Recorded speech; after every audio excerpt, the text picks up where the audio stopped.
يا أيها الذين آمنوا إذا نودي للصلاة من يوم الجمعة فاسعوا إلى ذكر الله وذروا البيع ذلكم خير لكم إن كنتم تعلمون. إن الله وملائكته يصلون على النبي يا أيها الذين آمنوا صلوا عليه وسلموا تسليما.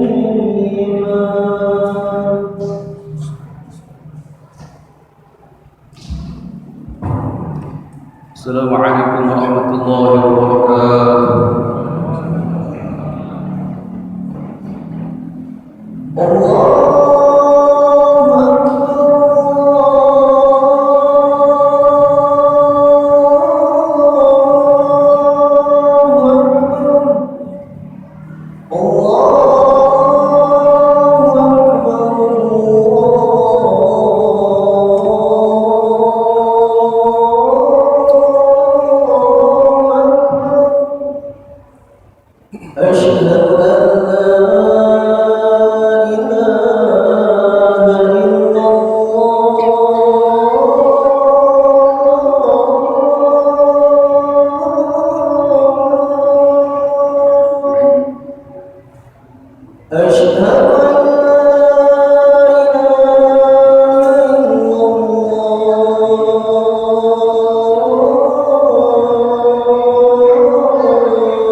الحمد لله الذي أمرنا بالتقوى والاستقامة.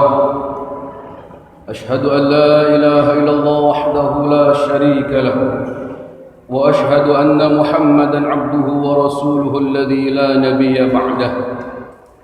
اللهم صل على سيدنا محمد قمر الوجود في هذا اليوم وفي كل يوم وفي اليوم الموعود سرا وجهرا في الدنيا والأخرى وعلى آله وصحبه وسلم.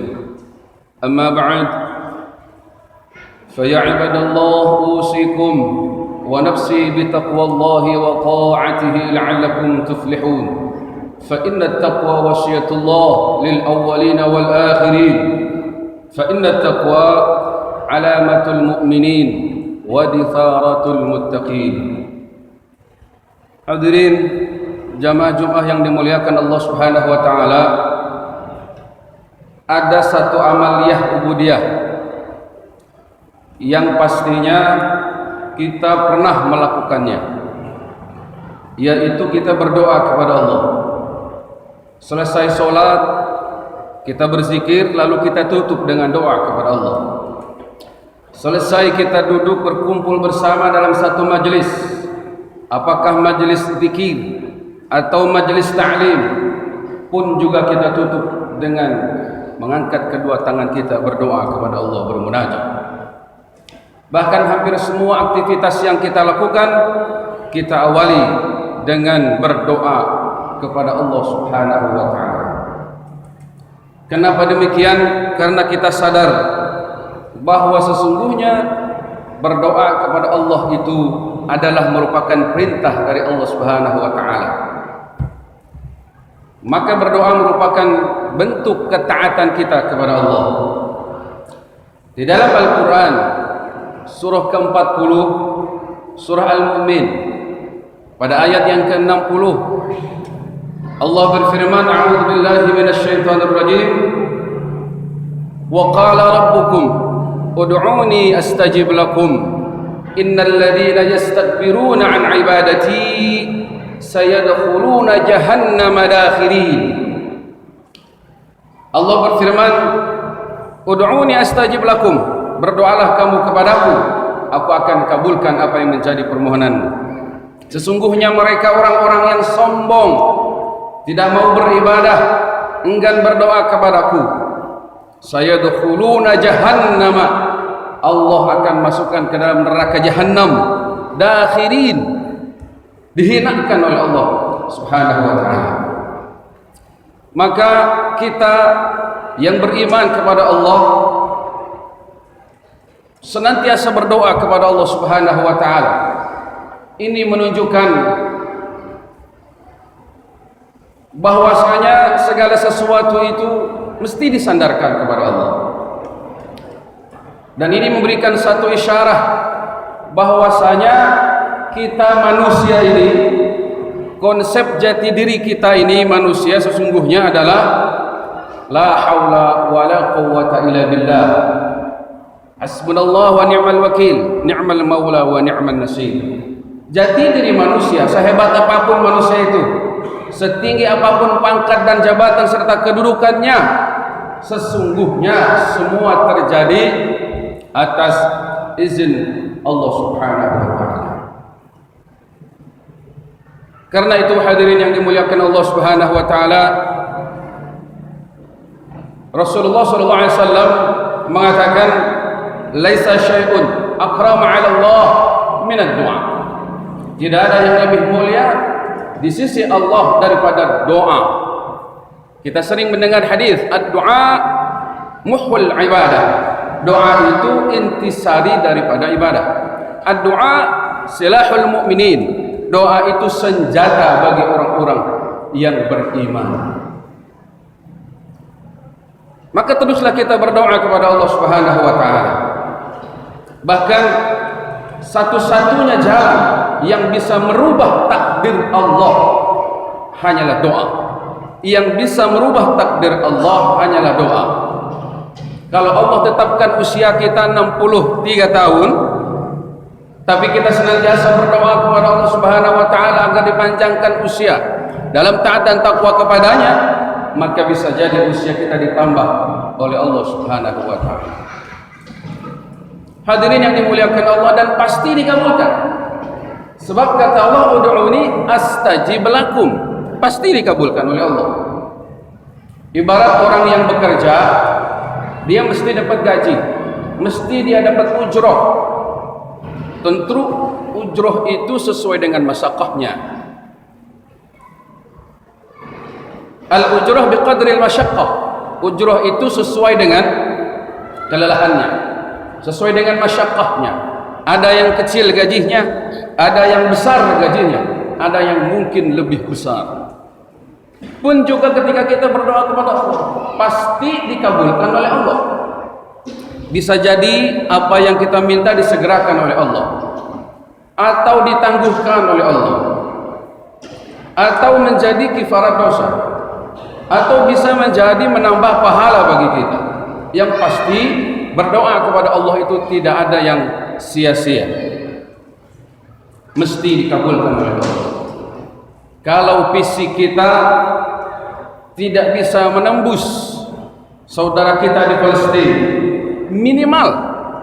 minimal kita berdoa kepada Allah Subhanahu wa taala agar kita tidak tercatat sebagai orang-orang yang sombong. Karena berdoa kepada Allah itu wujud bahwa kita ini menyadari sepenuhnya adalah makhluk yang dhaif, makhluk yang lemah. Tidak mau berdoa kepada Allah berarti sombong, dan sombong itu alamat akhirnya adalah neraka jahanam. Dakhirin, dihinakan oleh Allah Subhanahu wa taala. Tidak mau mendoakan saudara kita sombong. Kita lihat dalam sejarah umpamanya Fir'aun diajak beriman oleh Nabi Musa, fauqid li ya Haman attali'u ila waj'al sarhal la'ali attali'u ila ilahi Musa wa inni la'adhunnuhu minal kadhibin. Fir'aun menolak 100% ajakan Nabi Musa untuk bertauhid, beriman kepada Allah. Bahkan dia mengatakan wa inni la'adhunnuhu minal kadhibin, Musa itu bohong. Kemudian dia mengaku sebagai Tuhan, qala rabbukum a'la, ana rabbukumul a'la, aku adalah Tuhan kamu yang paling tinggi. Tidak lama setelah dia mengaku, menyatakan dirinya sebagai Tuhan, ditenggelamkan oleh Allah ke Laut Merah beserta seluruh pasukannya. Namrud dengan sombongnya dia mengaku sebagai Tuhan. Ketika diajak beriman oleh Nabi Ibrahim, dia tolak 100% ajakan Nabi Ibrahim. Mengaku dia sebagai Tuhan karena mampu menghidupkan dan mematikan orang. Orang yang sudah statusnya dihukum mati dengan kekuasaannya, orang yang statusnya sudah dihukum mati bisa dihidupkan. Gagal status hukumnya. Sebaliknya, orang yang status hukumnya hidup bebas, dengan kekuasaannya Namrud bisa dimatikan. Itu sebabnya dia mengaku sebagai Tuhan dengan kesombongannya. Tidak lama setelah dia mengaku sebagai Tuhan, mati Namrud hanya dengan seekor lalat masuk ke hidungnya. Dibenturkan kepalanya karena tidak mampu menahan pusingnya, sehingga akhirnya dipanggil dua pengawalnya untuk menghantamnya dengan palu. Terbelah menjadi dua kepalanya. Sebabnya adalah hanya dengan seekor lalat, karena kesombongan Namrud. Pantas kalau Allah mengatakan dalam Al-Quran, sayadkhuluna jahannam akhirin, orang sombong itu neraka jahannam bagiannya. Karena itu hadirin yang dimuliakan Allah Subhanahu wa taala, Rasulullah mengatakan laisa syai'un akrama 'ala Allah taala min ad-du'a. Tidak ada sesuatu yang lebih mulia daripada berdoa kepada Allah Subhanahu wa taala. Hadirin yang dimuliakan Allah, namun demikian Rasulullah juga mengatakan dalam hadisnya bahwa doa itu bisa saja terhalang, doa itu bisa saja tertolak kalau di dalam diri kita masih ada 5 hal, masih ada 5 penyakit. Mana yang pertama? Aklul haram wa lubsuhu minal haram. Yang pertama adalah ketika dia memakan, apa yang dia makan mengkonsumsi yang diharamkan oleh Allah. Minum minuman keras diminum, pakaian yang dipakai dari zat yang diharamkan atau dari caranya yang diharamkan. Saat ini banyak makanan yang mengandung zat babi, bahkan obat-obatan yang mengandung zat babi, zat tripsin. Kalau memang mengandung unsur babi, hindari. Karena konsep darurat dalam fikih itu ketika tidak ada alternatif lain. Dan kalau kita tidak konsumsi obat itu atau makanan itu menyebabkan kita menimbulkan madarat yang lebih, mati umpamanya, maka di situ boleh yang haram menjadi halal. Ad-daruratu tubihul mahdhurat. Yang haram menjadi halal. Ketika kita berada di tengah hutan tidak ada makanan selain babi, maka di situ diperbolehkan kita mengkonsumsi daging babi, dan bukan untuk mengenyangkan, hanya sekedar untuk memperoleh tenaga. Tapi prinsipnya yang haram adalah tetap haram. Bahkan apalagi ketika tidak ada, apalagi ketika masih ada alternatif lain obat itu, maka janganlah kita mengkonsumsi apa yang diharamkan oleh Allah Subhanahu wa taala. Yang kedua, al-israru fi dzulmil ibad. Terus menerus zalim kepada hamba Allah. Apa itu zalim? Zalim itu tidak adil. Zalim itu tidak memiliki belas kasih sayang. Zalim itu tidak menghargai orang. Zalim itu tidak menghormati orang lain. Dalam perspektif terminologi zalim itu artinya adalah berbuat sesuatu, berbuat amal di luar koridor kebenaran. Itulah zalim. Dan zalim hukumnya haram. Rasulullah sudah menyatakan dirinya, aku telah mengharamkan diriku zalim. Wa ja'altuhu bainakum mahrama, dan aku jadikan zalim itu haram di antara kalian. Fala tadlimu, maka janganlah kalian berbuat zalim. Membenci orang lain tanpa alasan yang jelas haram. Apalagi yang kita benci ulama, zuriyah Rasul, haram. Luhumul ulama masmum, dagingnya ulama itu racun. Kalau kita benci kepada ulama, maka akan menjadi senjata makan tuan. Artinya sama, kita minum racun, mati minum racun. Maka jangan sekali-kali kita menanamkan kebencian kepada ulama, sekalipun ulama itu mungkin berbeda pendapat dengan kita. Apalagi kepada habaib, kepada dzurriyyah Rasul, kepada sayyid, dilarang kita benci kepada mereka, apalagi berbuat zalim. Ada seorang waliun min auliyaillah di Hadramaut. Kita tahu Yaman itu adalah Hadramaut, itu adalah negeri para wali. Ada seorang habaib, seorang ulama besar, namanya Al-Habib Ahmad bin Muhsin Al-Haddad, diberi gelar Sahibul Mukalla. Di Yaman itu ada satu daerah namanya Mukalla. Ada ulama namanya Al-Habib Muhsin, banyak melahirkan ulama-ulama dan juga banyak melahirkan para wali. Wali adalah kekasih Allah, orang yang dekat dengan Allah Subhanahu wa taala tanpa ada hijab. Wali. Apa kata beliau? Orang yang mati dalam keadaan membenci ahlul bait Nabi, gali kuburannya. Kalau wajahnya menghadap kiblat, kencingi makam saya. Orang yang matinya dalam keadaan membenci, zalim kepada dzurriyyatur Rasul, kepada ahlul bait, kepada turunan Nabi, gali kuburannya. Kalau wajahnya menghadap kiblat, kencingi makam saya. Ini artinya statement yang menyatakan betapa orang yang benci, zalim kepada ahlul bait itu sangat dilarang. Luhumul ulama masmum, kepada siapapun kita tidak boleh membenci. Yang ketiga yang menyebabkan doa kita tertolak atau terhalang adalah wadda'watu 'anillah ma'al ghaflah. Wadda'watu ma'al ghaflah 'anillah. Doa kepada Allah tapi kita lalai. Pikiran kita tidak fokus, tidak khusyuk. Sama seperti manusia, seorang pengemis umpamanya datang ke rumah kita. Ucapan salamnya saja sudah beda. Ucapan salamnya saja sudah beda. Pengemis. Kenapa berbeda? Karena dia ingin menunjukkan betul-betul bahwa dia ingin mendapatkan bantuan, bahwa dia betul-betul ingin memperoleh belas kasihan. Maka ucapan salamnya saja berbeda. Begitu juga ketika kita berdoa kepada Allah, harus dengan khusyuk, dengan tadarru', dengan penuh khauf dan roja, optimis kepada Allah Subhanahu wa taala. Bahkan kalau perlu cucurkan air mata sebagai bentuk keseriusan kita meminta kepada Allah. Bagaimana mungkin Allah akan mengabulkan doa kita sementara hati dan pikiran kita ini lalai dari mengingat Allah. Yang keempat yang menyebabkan doa kita tertolak adalah qati'ur rahim, memutus tali silaturahim. Rasulullah mengatakan la yadkhulul jannah qati'ur rahim, tidak akan masuk surga orang yang memutus tali silaturahim. Silaturahim itu wajib. Kita lihat surah An-Nisa ayat 1. Wattaqullaha alladzi tasaaluna bihi wal arham, dan bertakwalah kepada Allah alladzi tasaaluna bihi wal arham, yang dengan satu sama lain kamu saling meminta. Wal arham, wawunya waw ataf. Kalau itu waw ataf, maka mesti disandarkan, mesti diatapkan kepada kalimat sebelumnya. Apa itu? Yaitu ittaqullah. Kalau takwa itu wajib hukumnya, maka yang diataskannya pun wajib. Silaturahim wal arham, dan peliharalah hubungan persaudaraan.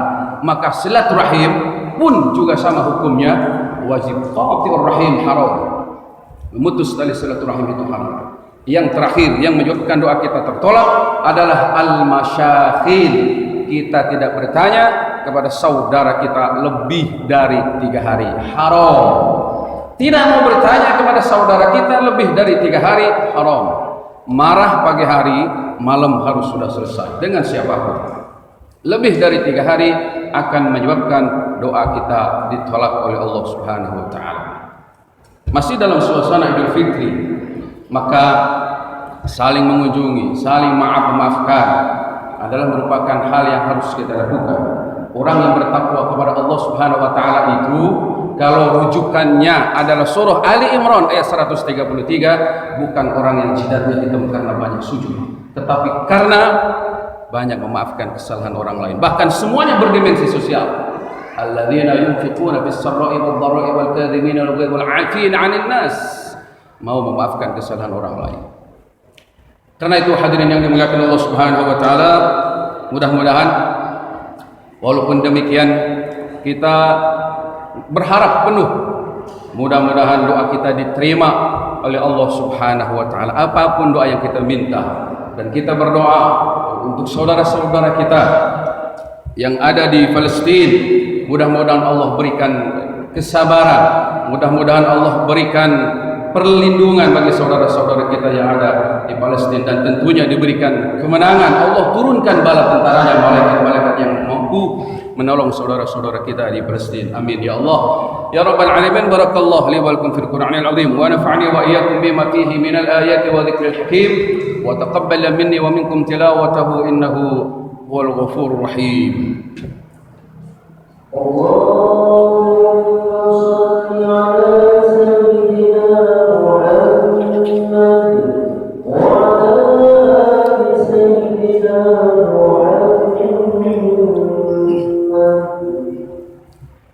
الحمد لله رب العالمين حمدا الشاكرين حمدا الناعمين. أشهد أن لا إله إلا الله وحده لا شريك له الملك الحق المبين، وأشهد أن محمدا عبده ورسوله المبعوث رحمة للعالمين. اللهم صل وسلم وكرم وبارك على سيدنا محمد وعلى آله وصحبه أجمعين. أما بعد، فيا أيها الناس اتقوا الله حق تقاته ولا تموتن إلا وأنتم مسلمون، واعلموا أن الله سبحانه وتعالى صلى على نبيه قريبا فقال تعالى إن الله وملائكته يصلون على النبي يا أيها الذين آمنوا صلوا عليه وسلموا تسليما. اللهم صل وسلم وكرم وبارك على سيدنا محمد وعلى آله وصحبه أجمعين والتابعين وتابع التابعين ومن تبعهم بإحسان إلى يوم الدين، وعلينا معهم برحمتك يا الله يا أرحم الراحمين. اللهم اغفر للمسلمين والمسلمات والمؤمنين والمؤمنات الأحياء منهم والأموات، إنك سميع قريب مجيب الدعوات ويا قاضي الحاجات. ربنا افتح بيننا وبين قومنا بالحق وأنت خير الفاتحين. اللهم أعز الإسلام والمسلمين وأهلك الكفرة والمشركين ودمر أعداءك أعداء الدين برحمتك يا الله يا أرحم الراحمين. اللهم انصر إخواننا المسلمين والمجاهدين في فلسطين. اللهم انصر إخواننا المسلمين والمجاهدين في فلسطين. اللهم انصر إخواننا المسلمين والمجاهدين في فلسطين برحمتك يا الله يا أرحم الراحمين. ربنا آتنا في الدنيا حسنة وفي الآخرة حسنة وقنا عذاب النار، والحمد لله رب العالمين. عباد الله، إن الله يأمر بالعدل والإحسان وإيتاء ذي القربى وينهى عن الفحشاء والمنكر والبغي يعظكم لعلكم تذكرون. فاذكروا الله العظيم واشكروه على نعمه يزدكم واسألوه من فضله يؤتكم ولذكر الله أكبر. يا أيها الذين آمنوا إذا نودي للصلاة من يوم الجمعة فاسعوا إلى ذكر الله وذروا البيع ذلكم خير لكم إن كنتم تعلمون.